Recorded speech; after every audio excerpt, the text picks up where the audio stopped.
കൂട്ടുകാരെ പൊങ്കാലയ്ക്ക് പോവാണ് ഞങ്ങളെ. അപ്പോൾ ചെറിയൊരു വീഡിയോ എടുക്കാൻ കരുതി.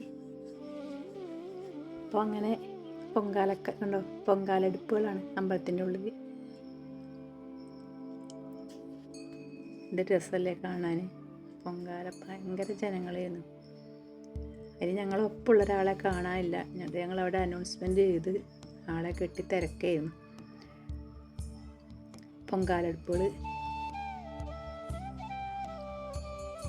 പക്ഷെ കഴിഞ്ഞ പ്രാവശ്യത്തെ അത്ര തിരക്ക് ഇല്ല. കഴിഞ്ഞ പ്രാവശ്യം നല്ല അത്ര ജനങ്ങൾ ഈ പ്രാവശ്യം ഇല്ലായിരുന്നു കേട്ടോ. കഴിഞ്ഞ പ്രാവശ്യം ഇതിലേറെ ജനങ്ങൾ. മഴയൊന്നും ഇല്ലായിരുന്നു. കഴിഞ്ഞ പ്രാവശ്യം മഴയുണ്ടായിരുന്നു. പ്രാവശ്യം മഴയൊന്നുമില്ല. പൊങ്കാലയും പൊങ്കാലടുപ്പുകളും കണ്ടോ. അത് 10-20 വർഷമായി ഇപ്പോൾ ഇങ്ങനെ പോക്ക് തുടങ്ങിയിട്ട്.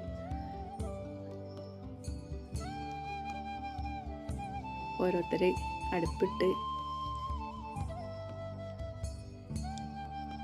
17 ആളാണ് പോയത്. ഒരു വണ്ടി വിളിച്ചാണ് പോയത്. അവിടെ ഒരു വീടിൻ്റെ അടുത്ത് കിട്ടി ഞങ്ങൾക്ക്.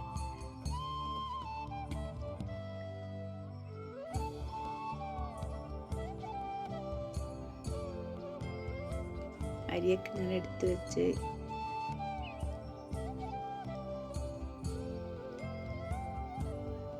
നിങ്ങളാരും ഇങ്ങനെ പോയിട്ടുണ്ടോ? പൊങ്കാല ഇട്ടുണ്ടോ? കുട്ടികളെ കളിക്കോപ്പുകൾ വന്നപ്പോൾ ഓരോ കുട്ടികൾ ഇങ്ങനെ കരയാണ്. ഇതിങ്ങനെ ഭയങ്കര വിലയാണ്. ഒരു ചെറിയ 20 രൂപേൻ്റെ സൈക്കിളിനൊക്കെ അവിടെ 80-100 പറയണം. എന്നാലും വാങ്ങും.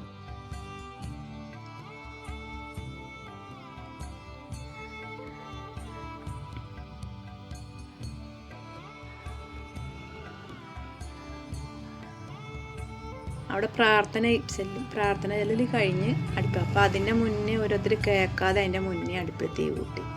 പ്രാർത്ഥന ചെല്ലൽ കഴിഞ്ഞാലേ നമുക്ക് അടുപ്പിൽ തീ കൂട്ടാൻ പറ്റുള്ളൂ. അവിടെ ഭണ്ണാരടുപ്പുണ്ട്. അത് തിളച്ച് അവിടെ തീ കൂട്ടി വന്നാൽ നമുക്ക് അവിടുന്ന് ആ അടുപ്പിൽ നിന്ന് തീ പകർന്ന് തരുമ്പോഴേ തീ കൂട്ടാം. പക്ഷെ അതിൻ്റെ മുന്നേ ആൾക്കാർ അർജൻറ്റ് കൂടി തീ കൂട്ടുണ്ട് ചിലർ.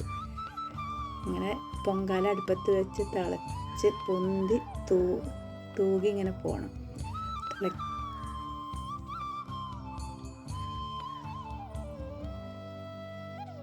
ഉണ്ടോ അങ്ങനെ തൂകിപ്പോണം.